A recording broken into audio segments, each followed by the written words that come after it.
Hello, friends, and welcome to Warhammer 40k Rogue Trader.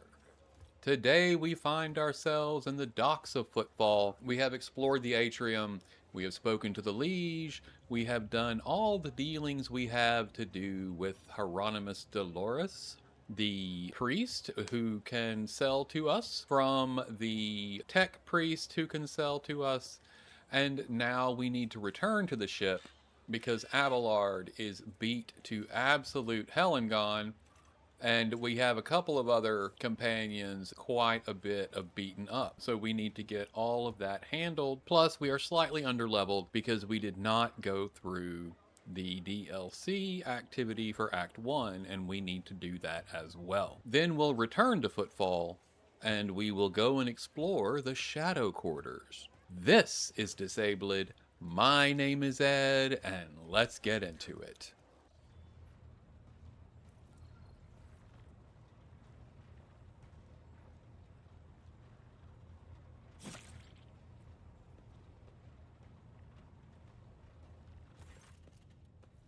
Lord Captain, the inspection of the ship's systems is complete.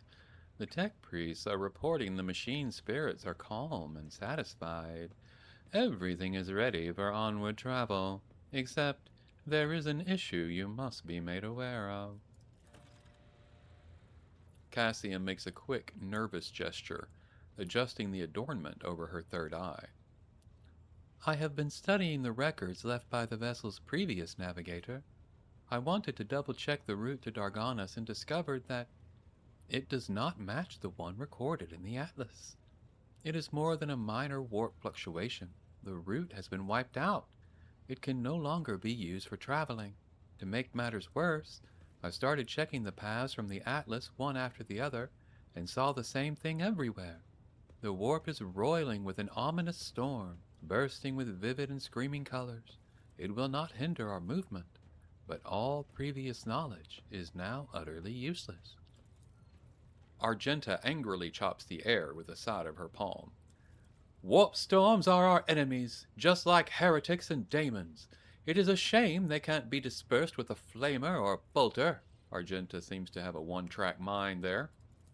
Now we can be certain that problems with astropathic communication in the Coronis expanse are no coincidence. There is a warp disturbance in your way, Lord Captain.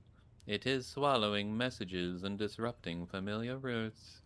This means you need to locate the key wells of the Von Valancius Protectorate as soon as possible. I am talking about Janus, Dargonus, and Kiava Gamma.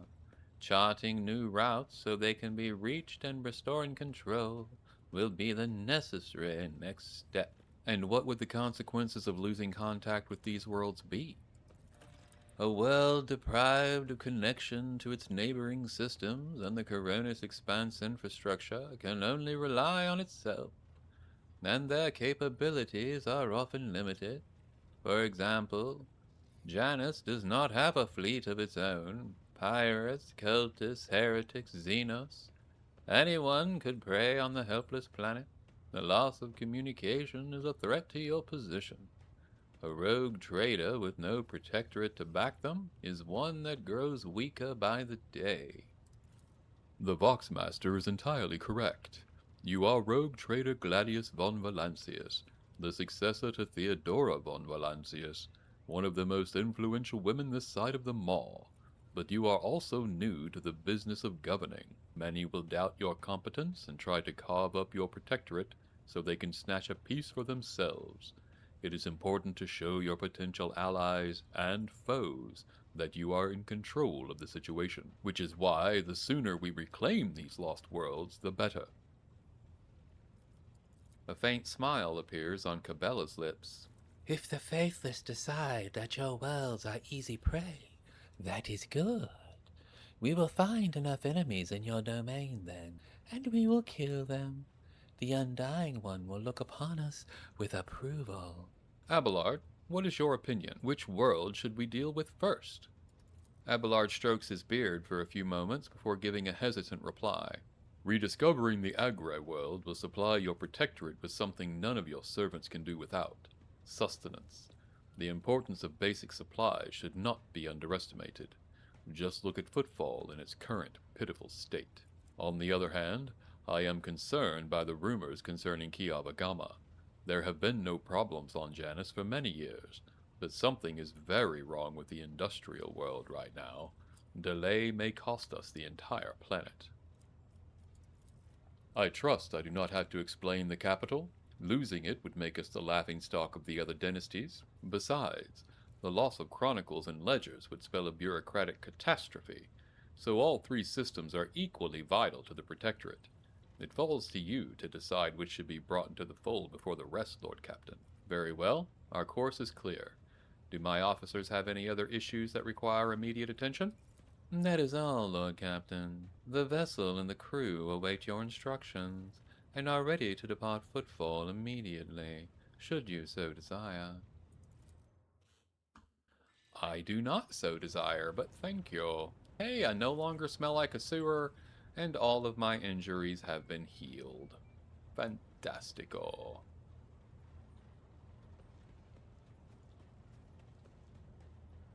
So let's head out and go to the Freightline.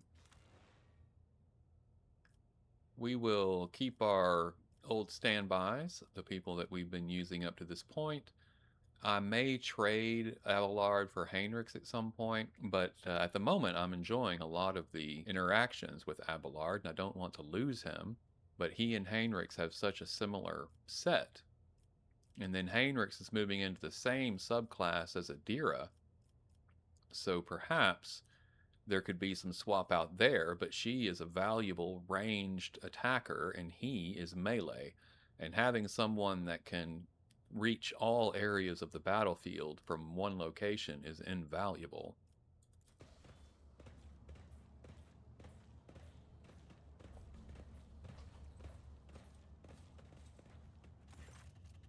A sturdily built man with an augmented jaw stands at attention. The dark circles under his eyes speak to many sleepless nights, but his voice is loud and spirited.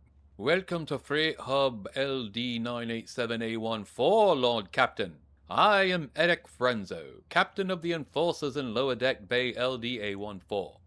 The Master-at-Arms has assigned me to be your liaison for the duration of your stay here. Lord Captain, would you like to inspect the control room, or begin your search for the Temple of the Bloodspun Web? He says the last part with obvious concern. It seems you were prepared for my visit. How did you and old Sourback know I was coming now? The Master-at-Arms ordered us to be on standby after the Bloodspun Web openly invited you to visit their temple. We have been awaiting your arrival every day since then, Lord Captain. And do you know how to reach the Temple of the Bloodspun Web? I'm sorry, Lord Captain, I do not. No one knows. The cultists are too adept at hiding and keeping their secrets, and it worries me that you might have to walk around the entire compartment looking for the temple. Why worried? Is there a problem with the compartment? The lower decks are not suitable for someone of your status, and it's not just the grime of the crowds of brutish laborers. I suspect that the entrance to the Temple of Death is hidden in some dark corner where you might encounter criminals or contagious outcasts. With the kind of riffraff that dwells there, you might even be attacked. Cassia shivers. Such ghastly places you describe. We are not headed there, are we, Lord Captain? He frowns. To put it bluntly, although the bay performs its functions well, even its more civilized sections are sorely lacking in discipline. I was only assigned recently, so I haven't had time to straighten everything up, since doing so will require making serious changes. I am not inventing excuses, Lord Captain. As the officer in charge, I accept full responsibility for what takes place in this compartment. Being assigned here seems almost like exile. Did you commit an infraction? Frenzo shakes his head fiercely. No, Lord Captain. Quite the opposite, in fact. I was commended for my service. This compartment has always been a troublesome one, and the Master-at-Arms assigned me here because she thought highly of my merits. I am honored to have earned Mistress Sourback's trust. The situation in the bay does not interest me. I am here on business, and I have no intention of staying any longer than I need to. Understood, Lord Captain. The cult of the Bloodspun Web has presence in this compartment, does it not? That is correct. The enforcers do not bar them from carrying out their sacred duties. He scowls. As irregular as it is to have armed crew members set up a secret hideout forbidden to the enforcers, and that they can go around dispensing bloody justice. What do you know about the death cultists?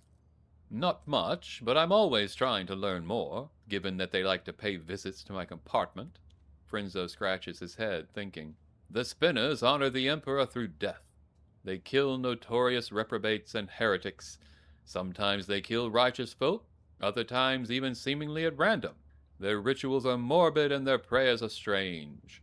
Anyone not initiated in their rites would struggle to make any sense of them. I can't argue with the fact that these people are truly devout, and that they help to uphold order around here in their own way, but the sight of them still chills my blood. Do you not take issue with death cultists killing people on your territory? I most certainly do, Lord Captain. I've heard they choose their victims based on omens, and that screams trouble to me. What if they decide to kill someone they're not actually supposed to? But the cult's actions are officially permitted, so I have no choice but to tolerate killers walking in our midst. I see. The captain grumbles sullenly under his breath. Be steadfast in your duty, Captain Frenzo. The Emperor protects, Lord Captain.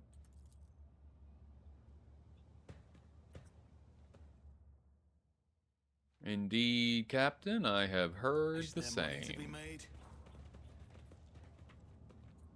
There may be money to be made. One doesn't know. The servo overseer makes a note of everyone who passes by its station. Every time. Goods.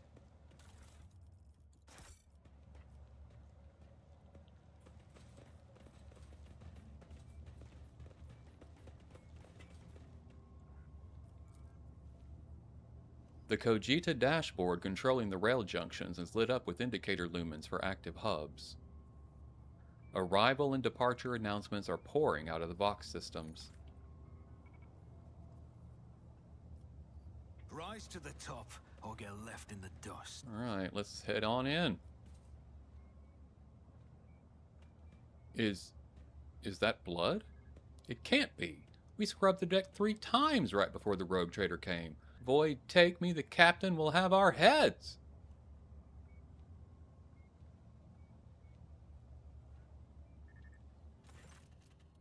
Is this the welcome you give the rogue trader? Abelard's nostrils flare in anger. Whoever had the audacity to leave behind this appalling symbol, I will see to it that the Master-at-Arms calls them to account herself. The corner of the captain's mouth twitches nervously as he mutters, Damn those. How did they even... Examine the mark. You have seen this sort of symbol before. Death cultists carve bleeding marks like this into their own skin. Do you know what this mark is? It resembles one of the symbols associated with the Bloodspun Web. What was it called again? The Song of Trailing Blood, I think. It's a prayer familiar to many in this compartment. We've heard spinners say it when they, well, perform their signature acts of service to the Emperor. Fresno takes a deep breath. The soundless shadows sank into the dark. Slashed feet crescendo, a fatal dance. Blade song and tempo, each edge and echo. Twin odes to death throes, now on her sacred blood, as she once trod the backs of foes. Tread countless souls, but none who know. You memorized the verse. Why? When I took up my post here, I made to familiarize myself with all the particular qualities of this compartment. I soon heard about the verse and decided to investigate. I questioned a number of people who follow the Bloodspun Web as I was trying to figure out if there was anything pernicious about it, and eventually learned the whole thing. He frowns. The words are certainly strange, but it's nothing worse than that, it seems. Why would they leave this mark here? Maybe it has something to do with them inviting you to visit their temple. Maybe they're trying to get your attention? Apologies, Lord Captain, I'm no good at deciphering their disturbing riddles. What is the Song of Trailing Blood? From what I can tell, it's something like a prayer with several verses that tell about the life of one of the cult's saints.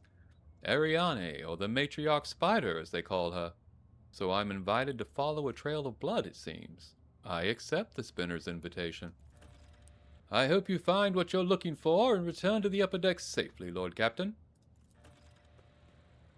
You think you can make out letters woven into the intricate symbol, and though the meaning of each individual letter eludes you, together they unmistakably form an arrow pointing in a certain direction. So we will away in the direction they point. Do we truly have to be here? I am not even sure what is making me more nauseous. These horrid colors, or the smell.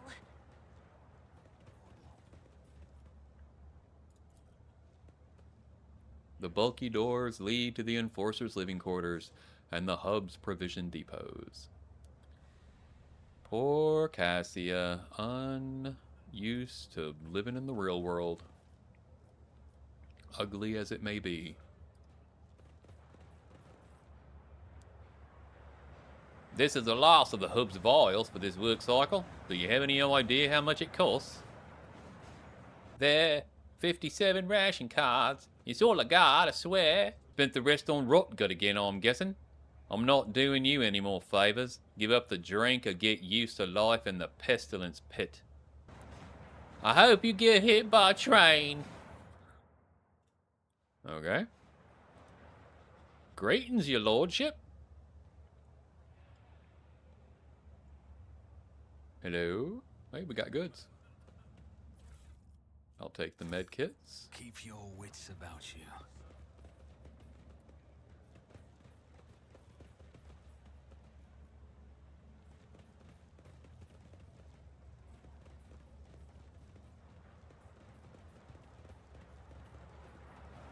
And that's just back the way we came.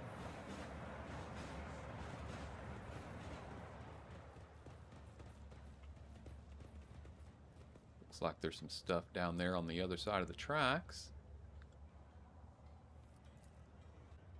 The longer you stare at the mark, the quieter the sounds of the station become.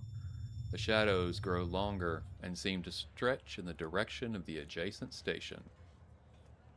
So the mark is going this way.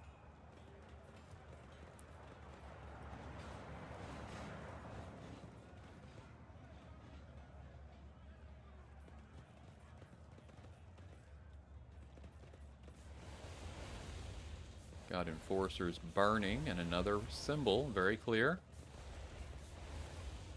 Have mercy. Make the pain stop.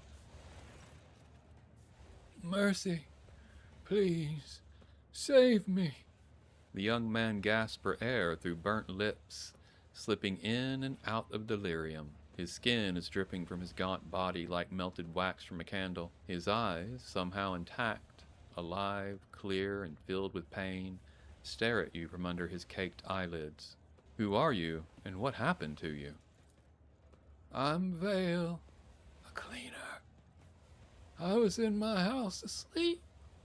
Enforcers came, set fire to it. I didn't make it out in time. I wonder how long he's been sitting here like this. A watch? 3. The whispers say nobody cared because he didn't matter.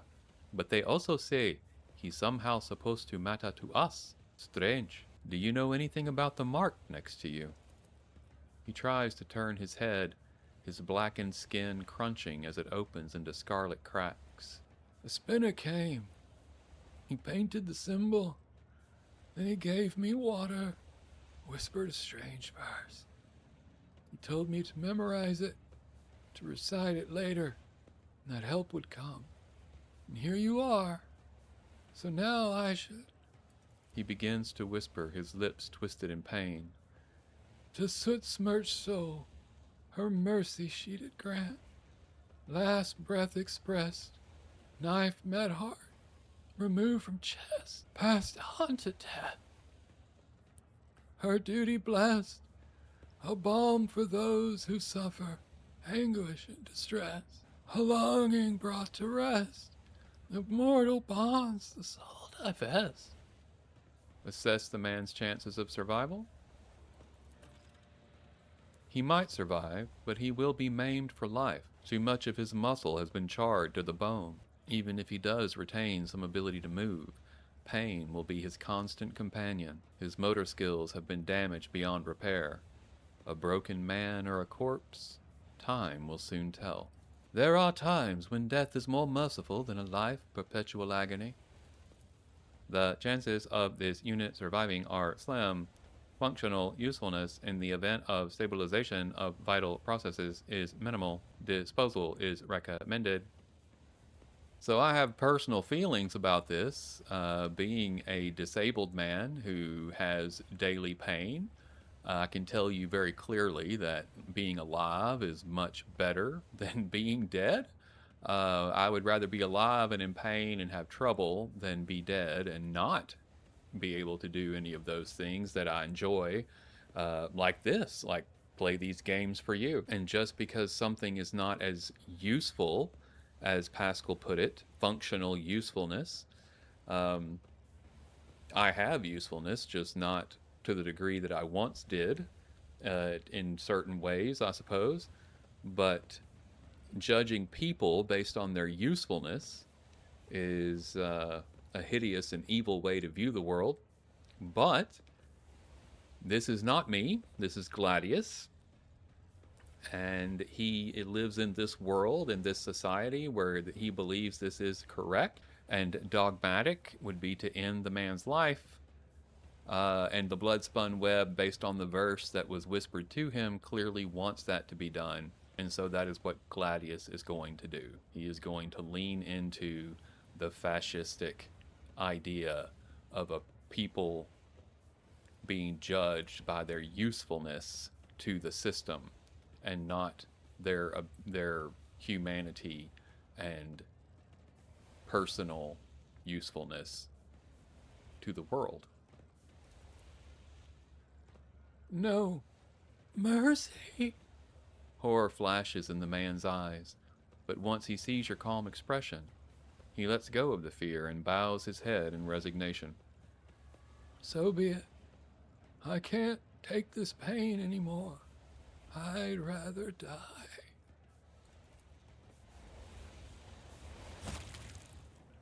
Okay. So Gladius made his choice, and the man is passed.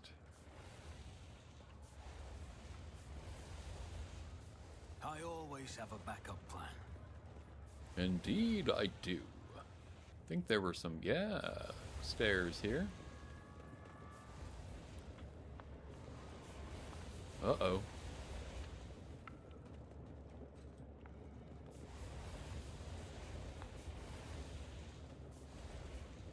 Our athletics check is not high enough, it would seem. Although, isn't Abelard here? I am at your service. 40%, huh? Huh. Okay.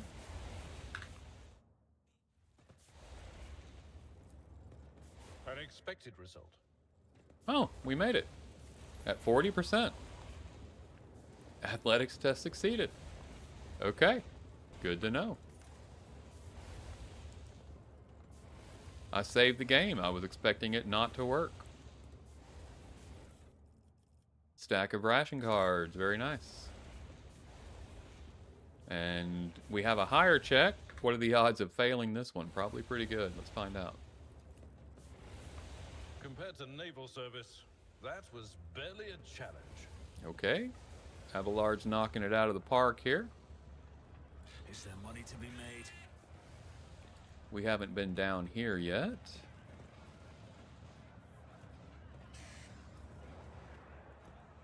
Einrich Montag. We've spoken to... Ooh, we got a door. And goods. I need your goods, sir. If I can find them. Oh, there we go.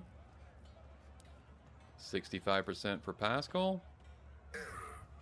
Making adjustments. Try again. My knowledge has its limits. Okay, let Argenta give it a shot. Never doubt me. We got what we needed. or what we came for. Apparently, blowing it up was the answer. Who knew? The time-worn loader is barely fit for purpose at this point, but the enforcers still see its complex maintenance as the lesser evil compared to hiring ignorant, clumsy scroungers to do the job. Always keep your eye on the price. Let's talk to Einrich. The Infernus Master salutes you cheerfully with his Iho stick. Lord Captain, what an unexpected encounter. What brings you to this compartment? The famous cuisine and magnificent vistas, no doubt. I seek the Bloodspun Web's temple. Do you know where they might be hiding? Don't have the foggiest idea. And that's probably for the best. I have my hands full as it is. What are you doing here, Einrich? I'm here to patch up Savage. Locomotive number 3, under the tech priest supervision, of course. That old grump is my personal favorite on the entire Freightline. Every couple of years, Savage gets mad, his boiler catches fire, and starts spitting steam at the repairman. Guess who they call to take care of him in these situations? The Inferni, of course. And after I've done all the most dangerous work, that's when the Iron Brains come in. That's all right. I love Savage. When he's in a good mood, the feeling you get standing at his levers and speeding down the freight line is indescribable. I envy those tech priest drivers who get to operate him every day. The roar of the boiler, the wheels thumping like mad, and all that furious power pulsing in your hands, responding to the slightest movement. How about...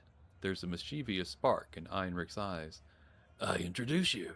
I can't turn down an offer like that.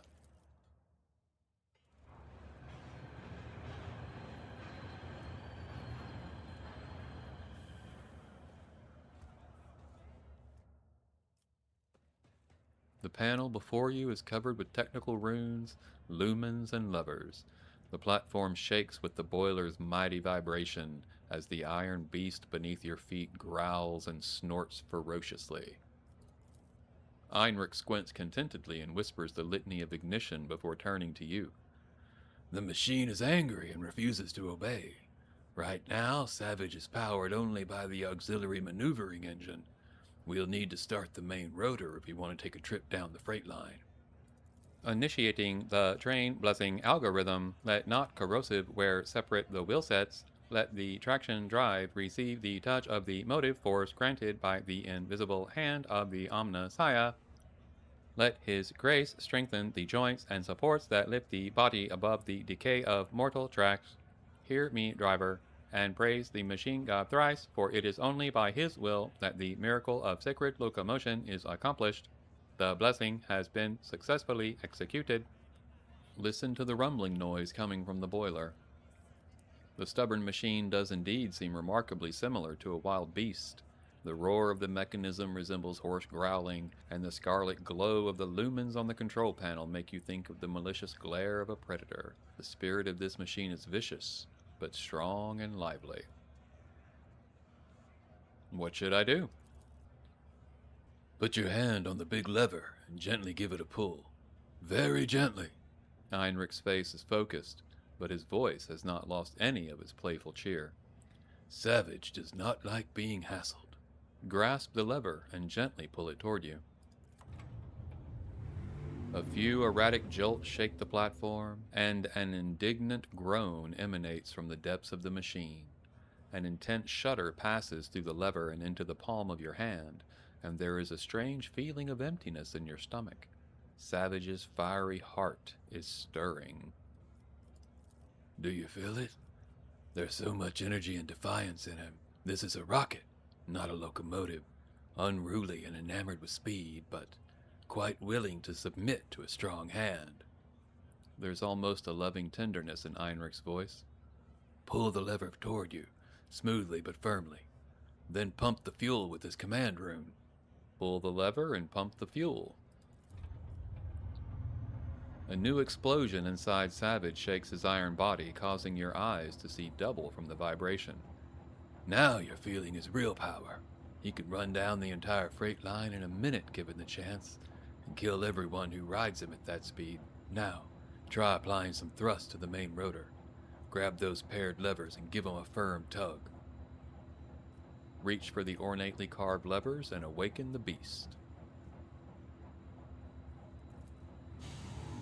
A torrent of steam bursts from the slit in front of your face, but Einrich deftly covers you with his shoulder.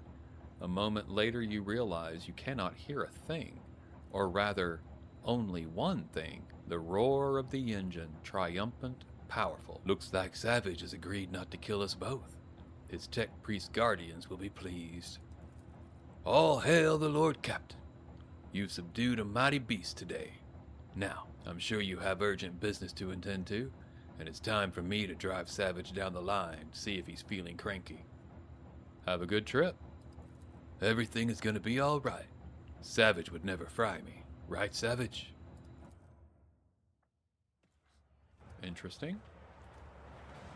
Whoop. Don't do that. Okay.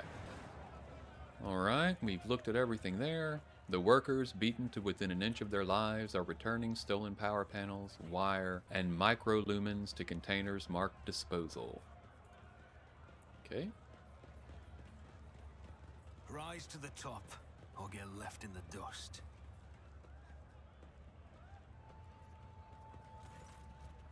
A group of beggars are rattling their alms mugs and ostentatiously displaying their hunger-sunken bellies in various disfigurements.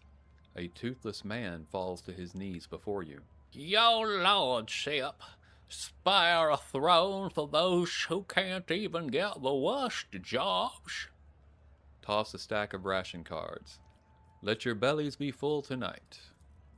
Praised be the Lord Captain. The poor descend on the alms like a pack of gutter rats, each scurrying to their own corner with what they have grabbed.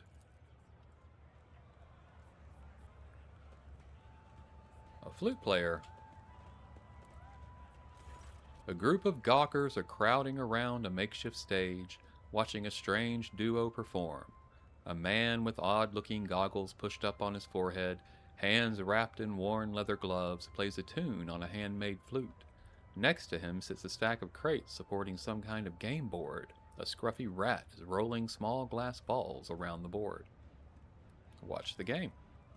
Several workers empty their pockets and start throwing ration cards, bolt nuts, and even a few power panels into the small chest next to the board. The flute player winks at the crowd and switches to a different tune. The rat squeaks excitedly and starts rolling colorful balls the players have chosen around the maze of tunnels on the board, but not a single one reaches the goal, a hole marked with a red circle. The rat just rolls all the balls off the board or into dead ends. Once the first group of players get their hopes dashed and leave empty-handed, new workers immediately take their place. We don't have a good awareness check, but we'll give it a try. Watch the rat. We succeeded. The rat scurries around the board, spurred on by the flute. Its movements appear erratic at first glance, but after a while you notice how consistently the balls seem to miss the goal at the very last moment. While the rat's clumsy, amusing scampering distracts the spectators, its nimble tail directs the balls away from the hole. Listen to the tune. The next tune is so catchy you completely forget about what's happening on the board. Let's toss a coin onto the chest. A fine show. The crowd, which has been too absorbed in the performance to notice your presence, turns to you, expressions of frightful awe appearing on the workers' faces. Many start whispering prayers. The flute player's clear eyes widen in surprise. Then, with an open and friendly smile, he says, "Many a grand story of the Lord Captain's generosity is told, and I swear on my own flute today I'll add another. To a fortune peddler, the Lord Captain's grace is a gift from fate itself." He applauds you with gratitude, and the workers timidly join him. "Perhaps you'd like to trade us some of that captain's fortune of yours, your lordship?" The flute player bows respectfully and gestures at the game board. The crowd buzzes with anticipation. "Are you suggesting we play a game?" The flute player smiles eagerly. "Please, bless our little lark with your attention." "Explain the rules of this game to me." "It's simple. On this board you play with fate. Choose a bowl and give it to Bolts, my rat. If she rolls your bowl into the pocket marked in red within 3 minutes, you win. But if she doesn't, you lose. It's simple." "I have an idea. Let us begin." So Gladius is willing to cheat on this game because he sees that the flute player is cheating using the rat. to cheat the people. So he is happy to give the flute player a little taste of his own medicine. Also, as the rogue trader, people need to see him as shrewd and capable. It forwards his own power base in that way. The man readies his flute, and the rat dives under the board. You hear clawed feet scrabbling against the crate, and a few moments later, a green ball pops out of the center. The rat starts chasing the ball around the board. Every now and then, you accidentally bump the board to scare the rat, making it run in the direction you want. Nevertheless, right at the end, the ball somehow misses the hole by a hair's breadth. This happens again and again until finally the ball hits a dead end, signifying your defeat. Another round, your lordship? The man bows his head with a slight smile. You know, I've heard wise visitors from higher up say this little game offers more than just amusement. They say it's an opportunity to test different strategies, to learn more about others and yourself. We won't do it again. He's clearly, because we weren't able to figure out the flute trick, we aren't able to get the board to go the way we want. So, I've had my fill of entertainment for one day.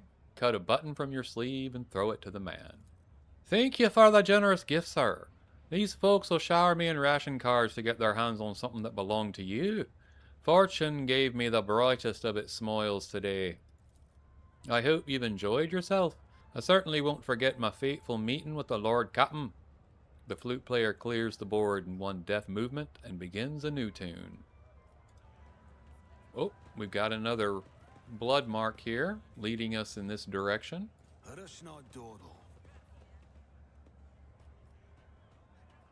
But let's swing around first. Make sure we aren't missing anything. Yeah, it looks like we're clear there.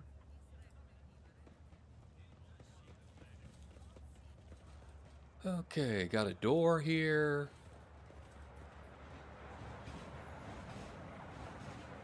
There's another blood mark. We'll get to that in a second. Let's see if there's anything around the corner here for us. There's an enforcer.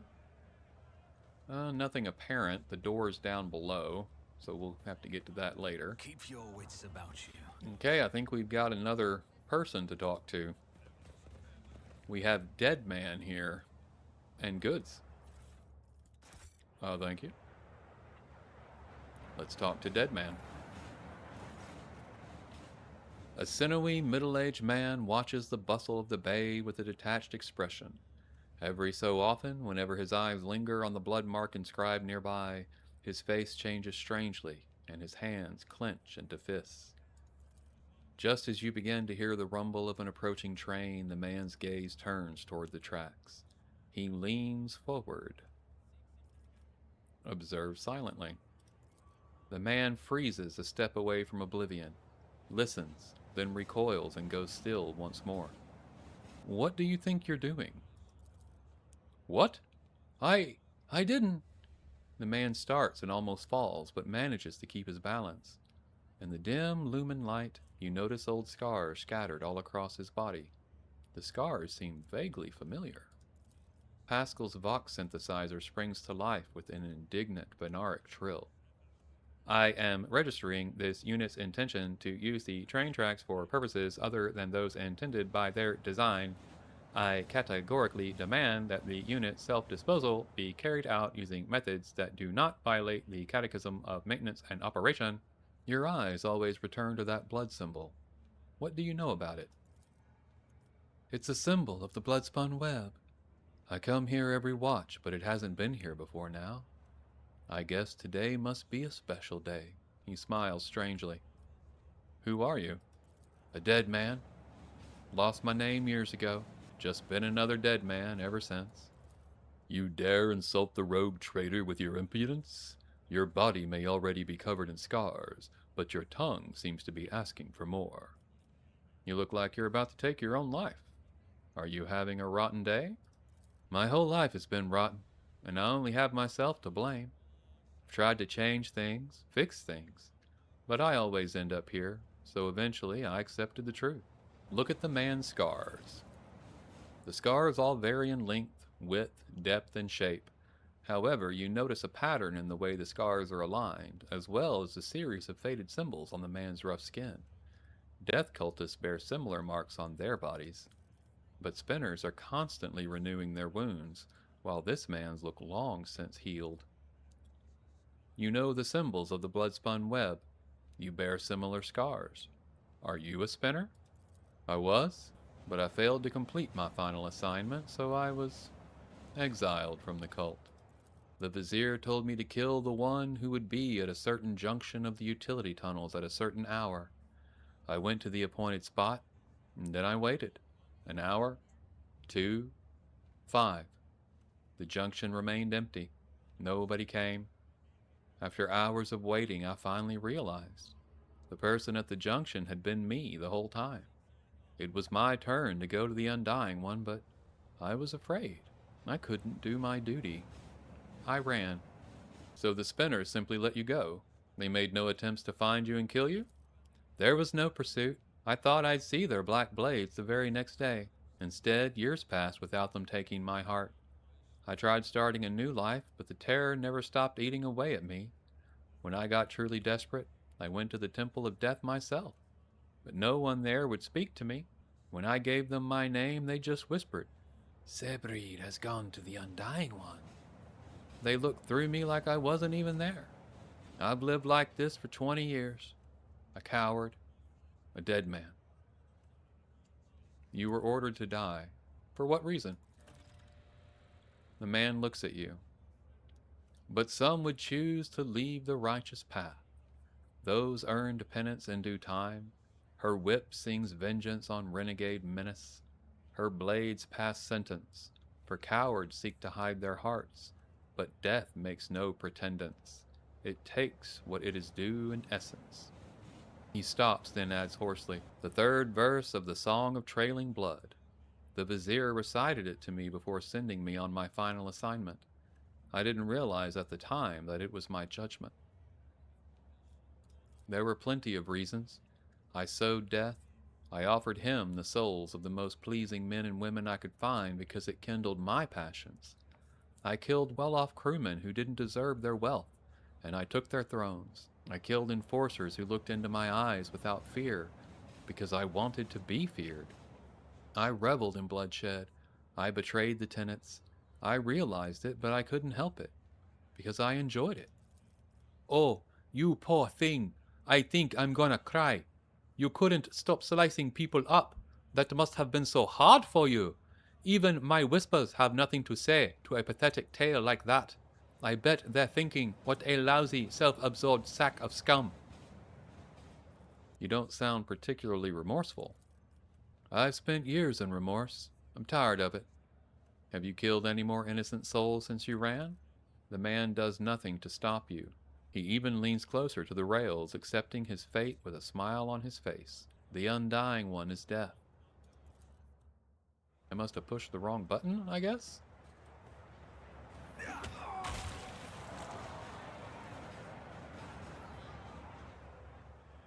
I was asking a question, but I guess we got, we answered a question or something? Money to be made. I'm still new to the art of exploring. Are you? And yet, what did you find? Cassia, what'd you find?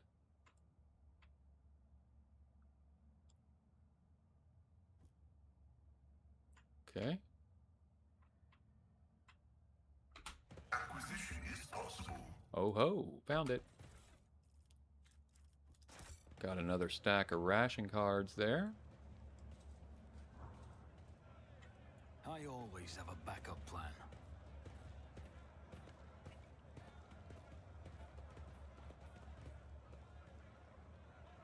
How many times do I need to tell you ungrateful maggots? Mistakes must be paid for.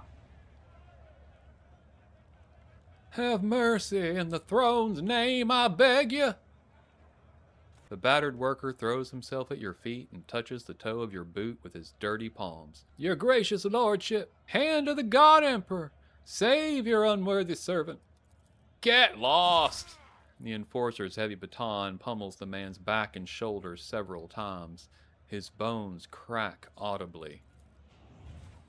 The sound of breaking bones, The man's cries and the enforcer's hateful laughter remind you of what you went through yourself. Too vividly and too painfully, Gladius gained the Echo of Torment effect. I have a -10 penalty to perception. The worker's beating has brought up memories of my own torture. It is permanent. Yay. My sincerest apologies, Lord Captain. Your boot. I'll clean it right away. A murmur of discontent breaks out among the gawkers who have gathered around. None of the other workers dare come closer, but the anger on their faces is plain to see. I intend to hear this man out. Your lordship, I worked hard, never even take breaks to rest, and all I earn is 7 ration cards with 15 mouths to feed back home. The enforcers shake me down every shift, just like they do every other honest hard worker who... Enough whining. You and your pals lifted a box of Nutribobs a few watches ago, and 2 canisters of water before that. I didn't beat the life out of you because I took pity on you, and this is the thanks I get? You quarantined the hub for 20 watches and refused to give out rations if we didn't have cards. Cards we had no way to earn. And today you earn 15 cards in a single shift because you do the work of 3 people, right? Or did you take your pals to a dark corner somewhere, do them in, and take their share? I didn't do them in. It was an accident. The worker stops himself, cowers and whimpers. They got their heads bashed in by crates. The dead don't need rations. Am I to understand that enforcers are appropriating earnings from workers after their shifts?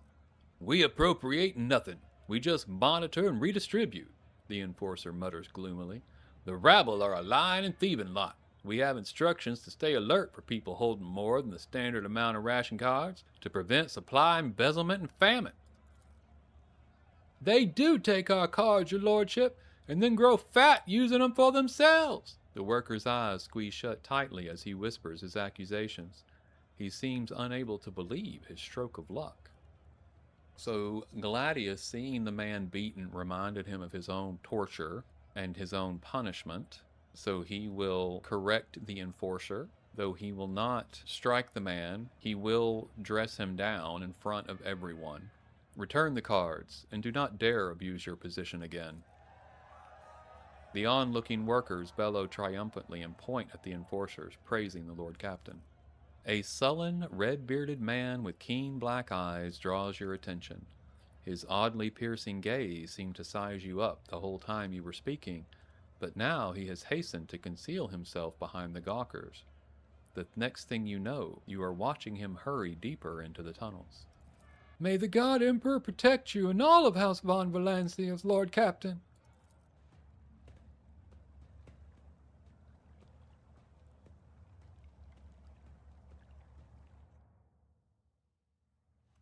Okay.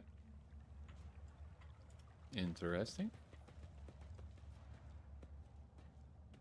We have buttons, levers.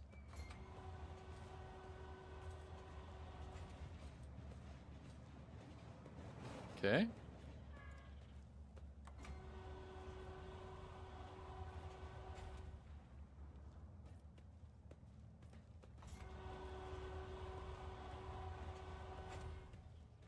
Hey, we're moving stuff out of the way. Hey, we're not moving stuff out of the way. Put it back. Oh, we have to attach it manually. Okay, here, I'm going to read what he said. Thrown, the claw's jammed again. Now we have to attach it to the container manually. Okay, well, let's attach it manually then, shall we?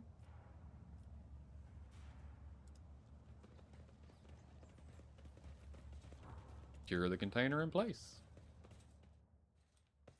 Okay, now we can pick it up, I think.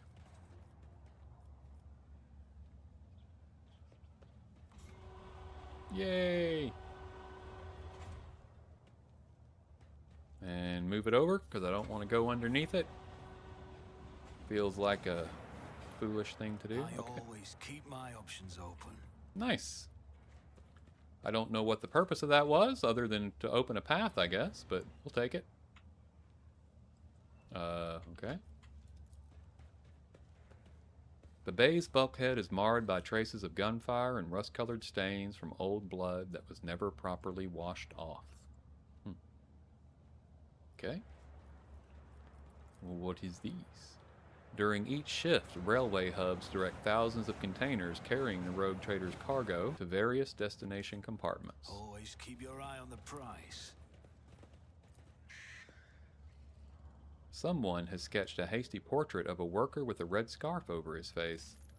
The artwork still reeks of chemical pigment, judging by the layer of flicked off paint. It has been removed several times already. Okay.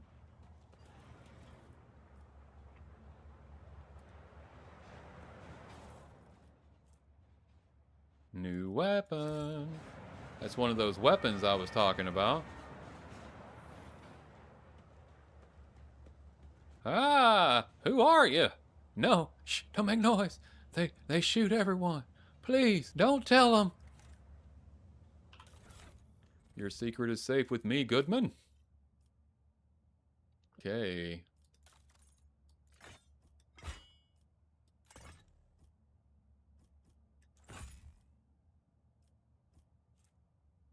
Power pick. Soul pattern chainsword. See how that works.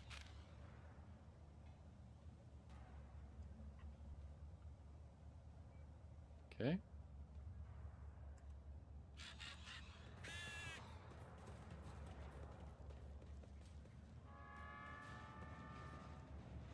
Keep your wits about you.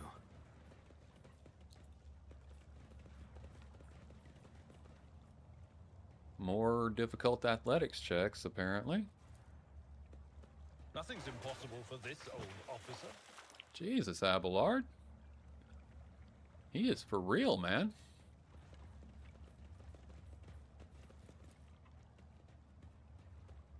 A boot print has smudged this symbol slightly. The trail leads toward the slums. Okay, so we're supposed to go that way. We'll do that in a minute.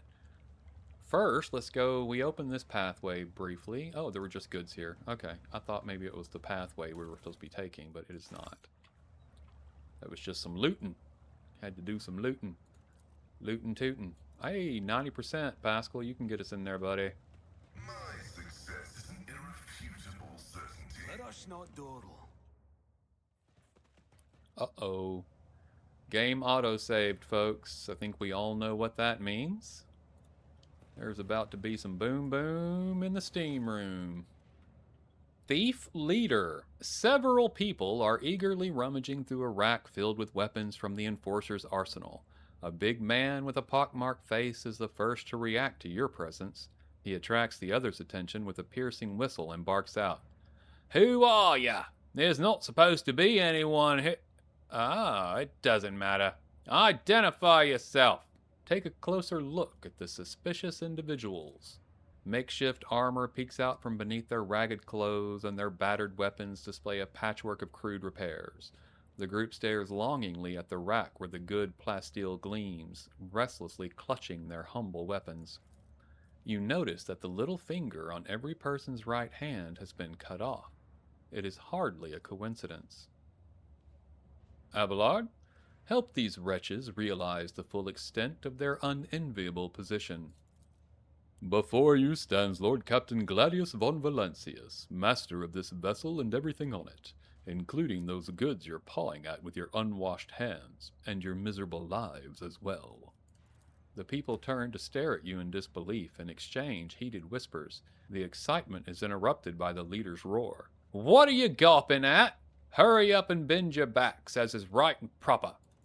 Your lordship, you must excuse these blockheads. I was taken aback myself. It's not every day you see the rogue trader in the flesh. And as for this," the man casts a grim glance at the rack, "I won't insult you by denying it. You've caught us red-handed."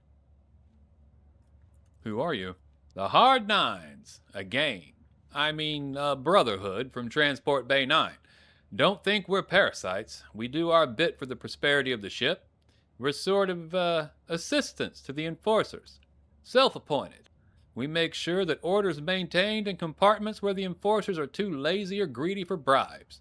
We put a stop to robbery and free thinking, and well, we accept a small contribution as a show of thanks. So they're mobsters. Got it. They run a protection racket. Okie dokie. Why do you want my weapons? Are you intending to rebel? Do business, the gang leader smiles ingratiatingly. We're no rebels. If anyone blasphemes against your lordship, we call the troublemakers to order, and we shed blood for the flagship without fear. I suppose that makes us, defenders of the ship? The thug raises his eyebrows questioningly and looks at you expectantly. Why stop there? You might as well call yourselves saints and say the fate of the whole dynasty rests on your shoulders. You didn't expect anyone to be here. Are the enforcers providing cover for you? I wish. Friendso, the newly appointed captain, had our informant strung up. He's tightening the screws, damn it. We can barely breathe. Today's the last time we'll come to pick over this compartment. You all have your little fingers cut off. Why? It's our gang's initiation rite. Fine tradition. By voluntarily removing a finger, the newcomer shows their determination and willingness to join us forever. It's also a badge of honor. He proudly shows off the stump of his little finger.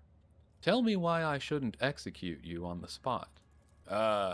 You could execute us, but who would take our place? Shameless scum who rob and kill to their heart's content. Bastards who accept mutants into their gangs and pray to the archenemy. There have always been outlaws on this ship. You're better off with outlaws like us, who don't go too far and who keep the heretics down. Oh, this is really, really difficult because he's not wrong.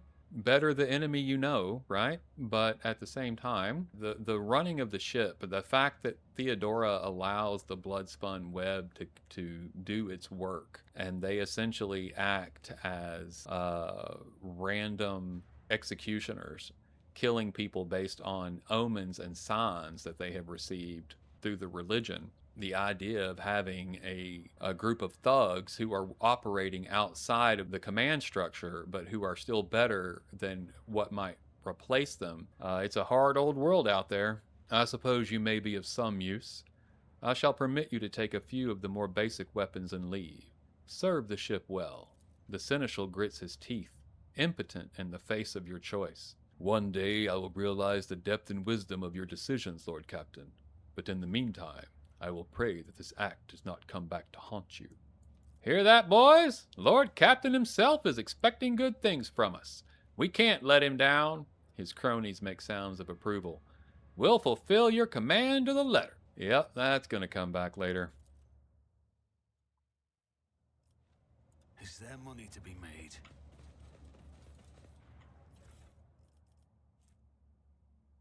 The Ripper. Nice.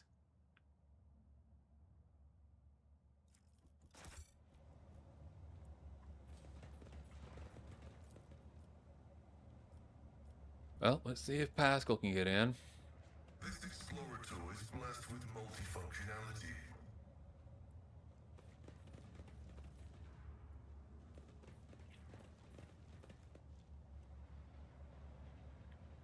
All right, heading out.